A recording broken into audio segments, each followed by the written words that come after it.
सोनपुर नाम के एक छोटे से गांव में रघु अपनी बूढ़ी दादी के साथ मिट्टी के छोटे से घर में रहता था। रघु मेहनती था, लेकिन गांव में उसके पास न जमीन थी न कोई अपना रोजगार। वो कभी खेतों में मजदूरी करता, कभी लकड़ियां काटता और कभी गांव के लोगों का सामान ढोकर अपना गुजारा करता था। एक सुबह गांव के बड़े जमींदार ठाकुर हरिदास अपने खेतों की तरफ जा रहे थे।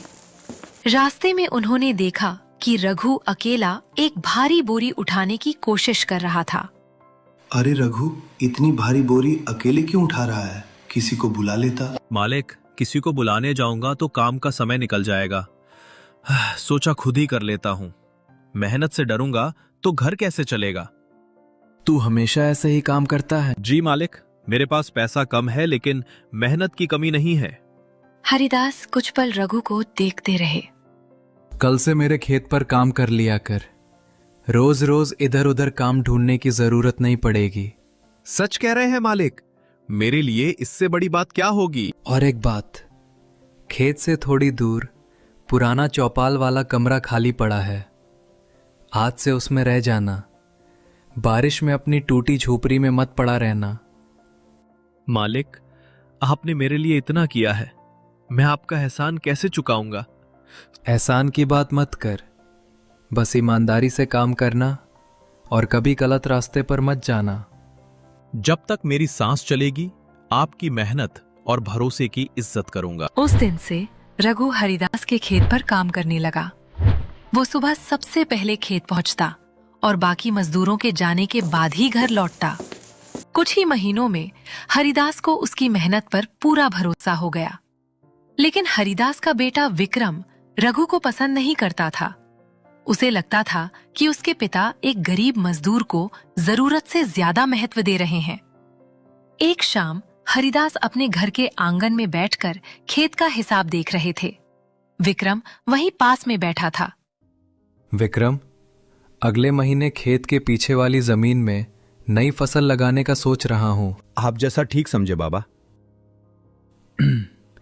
इस बार खेत की जिम्मेदारी रघु को देने का मन है। वो बाकी लोगों से ज्यादा ध्यान रखता है। रघु को आप उसे इतना भरोसा क्यों देते हैं? क्योंकि उसने अपने काम से भरोसा कमाया है। काम करता है तो मजदूरी मिलती है, इसका मतलब ये नहीं कि आप उसे घर का आदमी समझने लगे। गरीब होना कोई अपराध नहीं है विक्रम। आदमी की पहचान उसके कर्म से होती है। आप हमेशा उसकी तरफदारी करते हैं। और तू हमेशा बिना वजह उस पर शक करता है। अपनी सोच बदलने की कोशिश कर। विक्रम कुछ नहीं बोला, लेकिन उसके मन में रघु के लिए नाराजगी और बढ़ गई। उधर रघु अपने छोटे से कमरे में बैठा अपनी कमाई गिन रहा था। तभी उसकी दादी वहां आ गईं। बेटा, आज फिर देर कर दी? हाँ दादी, खेत में काम ज्यादा था, लेकिन अब चिंता मत करना, हरिदास मालिक ने पक्का काम दे दिया है। भगवान उस आदमी को खुश रखे जिसने तुझे सहारा दिया। दादी, मैं भी यही चाहता हूँ कि जिंदगी भर उनका भरोसा कायम रखूं। बेटा, याद रखना, किसी का एहसान पैसा देकर नहीं, अच्छे कर्म करके चुकाया जाता है। मैं आपकी बात कभी नहीं भूलूंगा। समय बीतता गया। रघु की मेहनत से खेत की पैदावार बढ़ने लगी। हरिदास उससे खुश थे, लेकिन विक्रम के मन में एक डर बैठता जा रहा था। उसे लगने लगा था कि अगर रघु इसी तरह पिता का भरोसा जीतता रहा तो एक दिन घर के फैसलों में उसकी बात भी उससे ज्यादा मानी जाने लगेगी। एक रात विक्रम अपने कमरे में अकेला बैठा था। नहीं, ऐसा नहीं होने दूंगा। रघु को बाबा की नजरों से गिराना ही पड़ेगा, लेकिन कैसे? विक्रम कुछ देर सोचता रहा, फिर उसके चेहरे पर हल्की सी चालाक मुस्कान आ गई। अगर उस पर चोरी का शक हो जाए तो बाबा का भरोसा खुद टूट जाएगा। विक्रम ने उस रात कोई जल्दबाजी नहीं की। वो बस एक ऐसे मौके का इंतजार करने लगा जब उसकी चाल पर किसी को शक ना हो। और रघु को इस बात की बिल्कुल खबर नहीं थी कि जिस भरोसे को उसने सालों की मेहनत से बनाया था, उसी भरोसे को तोड़ने के लिए कोई उसके खिलाफ चाल चलने की तैयारी कर रहा था। अगले कुछ दिनों तक विक्रम रघु पर नजर रखता रहा। वो ऐसा मौका चाहता था जिसमें रघु पर शक भी हो और किसी को विक्रम पर संदेह भी ना हो। एक शाम विक्रम गांव के बाहर पुराने पीपल के पेड़ के पास अपने दोस्त नंदू से मिला। विक्रम, तूने मुझे यहां इतनी जरूरी बात कहकर बुलाया है। आखिर बात क्या है? तू पिछले कई दिनों से परेशान दिखाई दे रहा है। परेशान कैसे ना रहूं? मेरे अपने बाबा को अब मुझसे ज्यादा भरोसा उस रघु पर होने लगा है। उसकी हर बात उन्हें सही लगती है और मेरी कोई बात उन्हें अच्छी नहीं लगती। रघु मेहनत करता है, इसलिए तेरे बाबा उसकी तारीफ करते हैं। इसमें इतना गुस्सा करने वाली क्या बात है? तू भी मेहनत कर, फिर बाबा तुझ पर भी भरोसा करेंगे। बात सिर्फ मेहनत की नहीं है नंदू। मुझे लगता है कि रघु धीरे धीरे इस घर में अपनी जगह बना रहा है। अगर उसे बाबा का भरोसा मिलता रहा तो कल को मेरी बात की कोई कीमत नहीं बचेगी। तू आखिर करना क्या चाहता है? देख विक्रम, मैं तेरी दोस्ती की वजह से यहां खड़ा हूं, लेकिन किसी गलत काम में मेरा नाम आया तो मैं बहुत बड़ी मुसीबत में फंस जाऊंगा। तुझे कोई बड़ा काम नहीं करना है, बस मेरी थोड़ी मदद करनी है। ऐसा इंतजाम करना है कि बाबा को खुद लगे कि रघु उतना ईमानदार नहीं है जितना वो समझते हैं। नहीं विक्रम, किसी गरीब आदमी पर झूठा इल्जाम लगाना ठीक नहीं है। अगर रघु सच में निर्दोष हुआ तो उसकी पूरी जिंदगी खराब हो सकती है। तू मुझे उपदेश मत दे, मैंने फैसला कर लिया है। अब बस सही समय का इंतजार है। नंदू चुप हो गया। विक्रम के मन में एक चाल तैयार हो चुकी थी। अगले दिन हरिदास खेत पर जाने से पहले अपने बेटे से बोले, विक्रम, मैं दोपहर तक खेत पर रहूंगा। घर में रखे पैसे और जरूरी कागज संभाल कर रखना। शाम को मुझे मजदूरों की मजदूरी देनी है, इसलिए पैसे की जरूरत पड़ेगी। आप बेफिक्र होकर जाइए बाबा, मैं सब संभाल लूंगा। आप जानते हैं घर की चीजों का मैं हमेशा ध्यान रखता हूं। इसीलिए तो तुझसे कह रहा हूं। और हां, रघु को दोपहर में गोदाम से कुछ सामान लाने भेज देना। जी बाबा, मैं उसे भेज दूंगा। हरिदास खेत की तरफ निकल गए। कुछ देर बाद रघु भी उनके पास पहुंच गया। रघु, आज गोदाम का अनाज ठीक से देख लेना। पिछले साल बारिश की वजह से काफी नुकसान हुआ था। इस बार जरा भी लापरवाही नहीं होनी चाहिए। मालिक, आप बिल्कुल चिंता मत कीजिए। मैं हर बोरी खुद देखकर रखूंगा। जो चीज खराब होगी उसे अलग कर दूंगा ताकि बाद में नुकसान ना हो। इसी जिम्मेदारी की वजह से मैं तुझ पर भरोसा करता हूं। तू मजदूर बनकर नहीं, अपने खेत की तरह काम करता है। मालिक, आपने मुझे उस समय सहारा दिया था जब मेरे पास कुछ भी नहीं था। आपका खेत मेरे लिए सिर्फ काम की जगह नहीं है। मैं इसे अपना समझकर ही मेहनत करता हूँ। रघु गोदाम की तरफ चला गया। इसी बीच विक्रम घर वापस आया और नंदू को पीछे वाले रास्ते से बुला लिया। विक्रम, मैं आखिरी बार पूछ रहा हूं, तू मुझे किस काम के लिए बुला रहा है? मुझे अभी भी लग रहा है कि हम बहुत गलत करने जा रहे हैं। बस इतना कर कि बाबा की संदूकची से कुछ पैसे निकाल ले, उसके बाद मैं बाकी सब संभाल लूंगा। तू पागल हो गया है क्या? चोरी के पैसे निकाल कर क्या करेगा? अगर बाबा को पता चल गया तो पुलिस तक बात पहुंच सकती है। पैसे गायब होंगे, फिर वही पैसे रघु के कमरे से मिलेंगे। बाबा को लगेगा कि रघु ने पहले भरोसा जीता और फिर मौका देखकर चोरी कर ली। नहीं विक्रम, यह बहुत गलत है। रघु ने तेरा कुछ नहीं बिगाड़ा। सिर्फ इसलिए कि तेरे बाबा उसे पसंद करते हैं तू उसकी जिंदगी बर्बाद कर देगा। अब बहुत हो गया। अगर तूने मेरा साथ नहीं दिया तो मैं खुद सब करूंगा, लेकिन याद रख, फिर जो होगा उसकी जिम्मेदारी मेरी नहीं होगी। ठीक है, लेकिन मैं सिर्फ तेरे कहने पर यह कर रहा हूं। मुझे पहले से पता है कि एक दिन यह बात हमारे लिए बहुत भारी पड़ेगी। नंदू ने डरते हुए संदूकची से पैसे निकाल लिए। विक्रम ने पैसे अपने पास रख लिए और दोनों जल्दी से वहां से निकल गए। शाम होते ही रघु काम खत्म करके अपने कमरे में लौट आया। गीता, आज काम बहुत था, लेकिन मालिक ने खेत की तारीफ की है। लगता है इस बार फसल अच्छी होगी तो उनकी मेहनत सफल हो जाएगी। आप दिन रात मेहनत करते हैं, भगवान आपकी मेहनत जरूर रंग लाएगा। बस आप अपनी सेहत का भी ध्यान रखा कीजिए। तुम चिंता मत करो। जब घर में तुम्हारे जैसी समझदार पत्नी हो तो आदमी थक कर भी खुश रहता है। उधर विक्रम ने अपनी चाल का दूसरा हिस्सा शुरू कर दिया। उसने पैसे रघु के कमरे में रखने के लिए एक ऐसा समय चुना जब वहां कोई मौजूद ना हो। अगली दोपहर हरिदास खेत से जल्दी घर लौट आए। विक्रम, मजदूरों की मजदूरी देने के लिए पैसे निकालने हैं। संदूकची की चाबी कहाँ रखी है? चाबी तो वही होनी चाहिए बाबा, आपने ही तो कल मुझे रखने के लिए दी थी। हरिदास ने संदूकची खोली। अंदर पैसे कम थे। ये क्या? इसमें तो 12,000 रुपए रखे थे। इतने पैसे कहाँ चले गए? क्या 12,000 रुपए गायब है? बाबा, घर में आपके अलावा और कौन उस कमरे में जाता है? मैं तो सुबह से खेत पर था, तू घर पर था, और रघु भी कभी कभी घर के काम से यहां आता है। बाबा, मैं किसी पर सीधा इल्जाम नहीं लगा रहा, लेकिन आपने रघु को कई बार घर के अंदर अकेला छोड़ा है। हो सकता है उसे पैसों की जरूरत पड़ी हो। विक्रम, बिना सबूत रघु के बारे में ऐसी बात दोबारा मत कहना। मैं उसे कई सालों से जानता हूं। मैं भी चाहता हूं कि वो निर्दोष निकले बाबा, लेकिन अगर पैसे घर से गायब हुए हैं तो हमें सच्चाई पता करनी ही पड़ेगी। हरिदास चुप हो गए। उनके मन में पहली बार शक की हल्की सी परछाई आई, लेकिन भरोसा अभी भी उससे कहीं बड़ा था। उन्होंने रघु को बुलाने के लिए आदमी भेज दिया। रघु कुछ देर बाद उनके सामने खड़ा था। मालिक, आपने मुझे इतनी जल्दी क्यों बुलाया? कोई काम रह गया था क्या? रघु, घर की संदूकची से 12,000 रुपए गायब हैं। मुझे उम्मीद है कि तुझे इस बारे में कुछ जानकारी नहीं होगी। मालिक, मुझे सच में कुछ पता नहीं है। आपने मुझसे पूछा है इसलिए मैं जवाब दे रहा हूं, लेकिन कृपया मेरे बारे में ऐसा मत सोचिए कि मैं आपकी मेहनत की कमाई पर हाथ डाल सकता हूं। अगर तूने नहीं लिया तो डरने की जरूरत नहीं है। तेरे कमरे की तलाशी हो जाएगी और अगर कुछ नहीं मिला तो बात वहीं खत्म हो जाएगी। छोटे मालिक, तलाशी से मुझे डर नहीं लगता।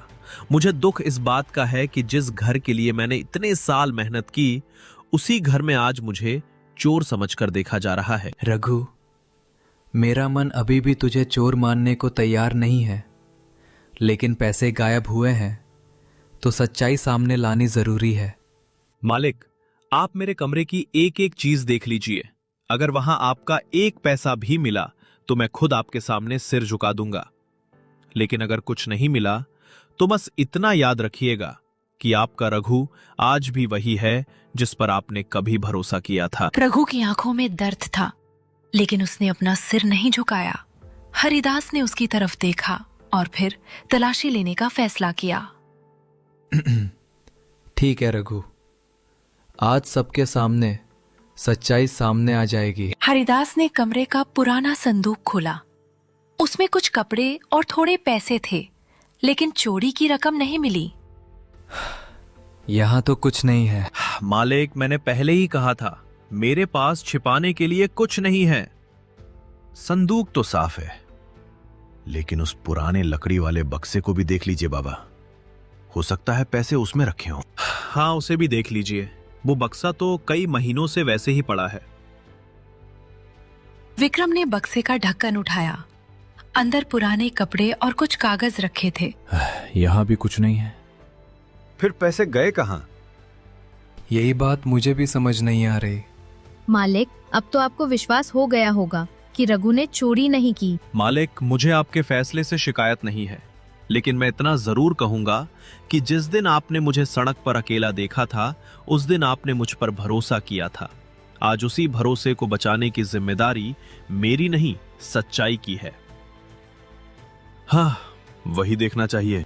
वो मेरे पुराने कपड़े हैं, उन्हें देखकर भी आपको कुछ नहीं मिलेगा। विक्रम ने कपड़ों का गट्ठर उठाया। अचानक उसके हाथ रुक गए। बाबा, ये देखिए। ये पैसे यहाँ कैसे आए? मुझे नहीं पता। ये पैसे मेरे नहीं हैं। मैंने इन्हें कभी देखा तक नहीं। बाबा, अब भी आप कहेंगे कि रघु निर्दोष है? मालिक, मेरी बात मानिए, मैंने चोरी नहीं की। मुझे नहीं पता ये पैसे मेरे कमरे में किसने रखे हैं। मैं भगवान की कसम खाकर कहता हूं, मैंने आपकी तिजोरी को हाथ तक नहीं लगाया। रघु, मैं तुझ पर विश्वास करना चाहता हूं, लेकिन पैसे मेरी तिजोरी से गायब हुए और तेरे कमरे से मिल रहे हैं। मैं समझ नहीं पा रहा कि सच क्या है। मालिक, अगर आज आपको मेरी बात पर भरोसा नहीं हो रहा तो मैं आपको मजबूर नहीं करूंगा, लेकिन इतने सालों की मेरी मेहनत को इन पैसों से मत तौलिए। मैं गरीब हूं लेकिन चोर नहीं हूं। मालिक, मेरे पति ने कभी किसी की चीज पर बुरी नजर नहीं डाली। अगर आपको इन पैसों पर इतना भरोसा है तो मुझे अपने पति की सच्चाई पर उससे भी ज्यादा भरोसा है। बहुत हो गया, सबूत हमारे सामने हैं। अब पुलिस को बुला लेना चाहिए। नहीं छोटे मालिक, पुलिस को मत बुलाइए। मुझे डर नहीं है, लेकिन बदनामी का डर है। पूरे गांव में लोग मुझे चोर समझेंगे। बस, कोई अभी पुलिस को नहीं बुलाएगा। मुझे फैसला करने से पहले पूरी बात समझनी होगी। बाबा, इससे ज्यादा साफ सबूत क्या चाहिए? अगर आप इसे ऐसे ही छोड़ देंगे तो लोग कहेंगे कि आपने चोरी को बचाया। मैंने कहा ना, मुझे सोचने दो। रघु उसकी आंखों में आंसू थे। हरिदास पहली बार उसके सामने इतने असमंजस में खड़े थे। तभी बाहर से किसी ने दरवाजा खटखटाया। मालिक, मुझे अभी आपसे अकेले में बात करनी है। ये बात रघु की जिंदगी बदल सकती है। माधव, ऐसी क्या बात है? मुझे लगता है रघु को फंसाया गया है। क्या कह रहा है तू? जो दिखाई दे रहा है जरूरी नहीं कि वही सच हो मालिक। माधव की बात सुनकर हरिदास कुछ पल के लिए बिल्कुल शांत हो गए। रघु और गीता भी उनकी तरफ देखने लगे। माधव, अगर तुझे कुछ पता है तो साफ साफ बता। रघु पर मैंने सालों भरोसा किया है। आज जो कुछ हुआ है उसके बाद मेरा मन मान ही नहीं रहा कि उसने मेरे साथ धोखा किया होगा। मालिक, मुझे भी पूरा सच अभी नहीं पता, लेकिन कल दोपहर मैंने घर के पीछे किसी को जाते देखा था। उस समय मुझे बात अजीब लगी थी, मगर मैंने ध्यान नहीं दिया। किसे देखा था माधव काका? अगर आपने किसी को देखा है तो नाम बताइए। ऐसे अधूरी बात करके रघु को बचाने की कोशिश मत कीजिए। हाँ, मैं किसी को बचाने नहीं आया हूं विक्रम। मैं सिर्फ इतना कह रहा हूं कि चोरी की पूरी जांच होनी चाहिए। बिना पूरी बात जाने किसी को दोषी मान लेना सही नहीं है। माधव काका, अगर आपने कुछ देखा है तो कृपया बताइए। मैं कई सालों से अपनी ईमानदारी से जी रहा हूं। आज मेरे पास खुद को निर्दोष साबित करने के लिए कुछ नहीं है। रघु, तू घबराना मत, सच सामने आएगा, लेकिन हमें जल्दबाजी नहीं करनी चाहिए। ठीक है, आज कोई पुलिस नहीं आएगी। पहले मैं खुद सच्चाई जानना चाहता हूं। बाबा, आप इतना सब करने के बाद भी इस पर भरोसा कर रहे हैं। पैसे उसी के कमरे से मिले हैं।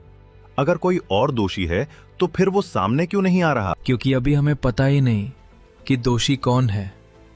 और विक्रम, मैं चाहता हूं कि तू भी इस मामले में जल्दबाजी ना करे। विक्रम वहां से बाहर चला गया। उसके चेहरे पर चिंता साफ दिखाई दे रही थी। माधव ने धीरे से हरिदास को इशारा किया और दोनों घर के बाहर आ गए। माधव, अब मुझे सच बता, तू इतना यकीन से कैसे कह रहा है कि रघु को फंसाया गया है? मालिक, कल शाम मैंने विक्रम को घर के पीछे किसी आदमी से बात करते देखा था। वो आदमी नंदू था। दोनों मुझे देखकर अचानक चुप हो गए। नंदू? विक्रम का वही दोस्त जो अक्सर उसके साथ घूमता है? हाँ मालिक, और आज जब पैसे मिले तो नंदू की हालत देखकर मुझे और शक हुआ। वो बार बार घबरा रहा था। तूने पहले मुझे क्यों नहीं बताया? क्योंकि मेरे पास कोई पक्का सबूत नहीं था। मैं सिर्फ शक के आधार पर आपके बेटे पर आरोप नहीं लगाना चाहता था। माधव, अगर मेरा अपना बेटा इस सब में शामिल हुआ तो मैं खुद को कभी माफ नहीं कर पाऊंगा। मालिक, अभी बेटे को दोषी मत मानिए। पहले नंदू से बात करनी होगी। अगर उसे सच पता है तो शायद पूरी बात वहीं से सामने आएगी। ठीक है, लेकिन ये बात अभी विक्रम को पता नहीं चलनी चाहिए। मैं भी यही चाहता हूं। अगर उसे भनक लग गई तो वो नंदू को चुप करा सकता है। उधर विक्रम घर से निकलकर सीधे नंदू के पास पहुंचा। नंदू, तूने पैसे ठीक से रखे थे ना? मुझे लग रहा है कि माधव को कुछ शक हो गया है। मैंने वही किया जो तूने कहा था, लेकिन अब मुझे बहुत डर लग रहा है। रघु की हालत देखी है? उसकी पत्नी रो रही थी। यह सब देखकर मेरा मन कह रहा है कि हमें सच बता देना चाहिए। चुप रह। अगर तूने किसी के सामने मुंह खोला तो सबसे पहले तू ही फंसेगा। पैसे तूने निकाले थे, ये बात मत भूल। मुझे पता है, लेकिन मैंने तेरे कहने पर किया था। मैं किसी निर्दोष को चोर बनते नहीं देख सकता। अगर आज नहीं बोला तो जिंदगी भर पछताऊंगा। तू मेरे खिलाफ गया तो तेरे लिए भी अच्छा नहीं होगा। सोच ले नंदू, अभी भी वक्त है, चुप रह। अब मैं नहीं डरूंगा विक्रम। गलती मैंने की है, इसलिए उसका सच भी मुझे ही बताना होगा।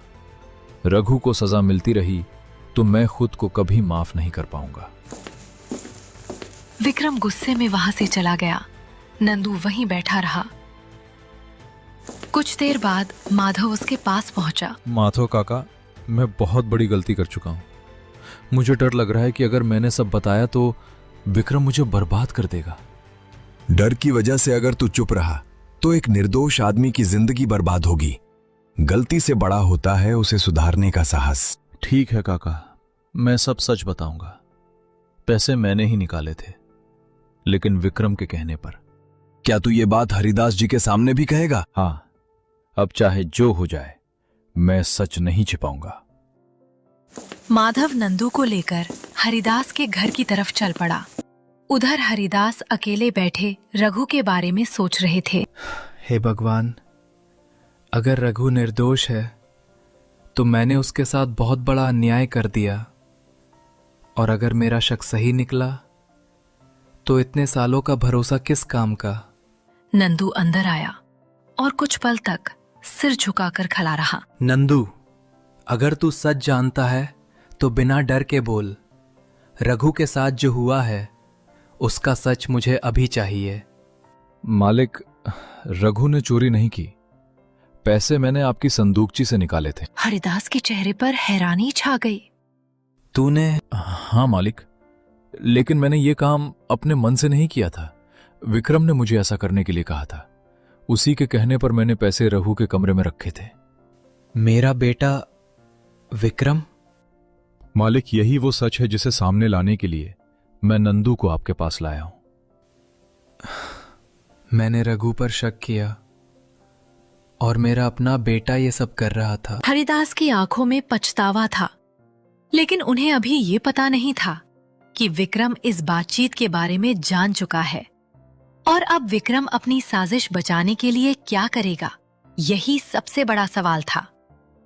हरिदास ने नंदू की पूरी बात सुनी तो उनके चेहरे पर दुख और गुस्सा दोनों साफ दिखाई देने लगे। उन्होंने तुरंत विक्रम को अपने सामने बुलाया। विक्रम, मैं तुझसे सिर्फ एक सवाल पूछूंगा। नंदू ने जो कुछ बताया है, क्या वो सच है? सोच कर जवाब देना, क्योंकि आज बात सिर्फ पैसे की नहीं है। तूने एक निर्दोष इंसान की इज्जत और जिंदगी दोनों से खेला है। बाबा, मैंने गलती की है।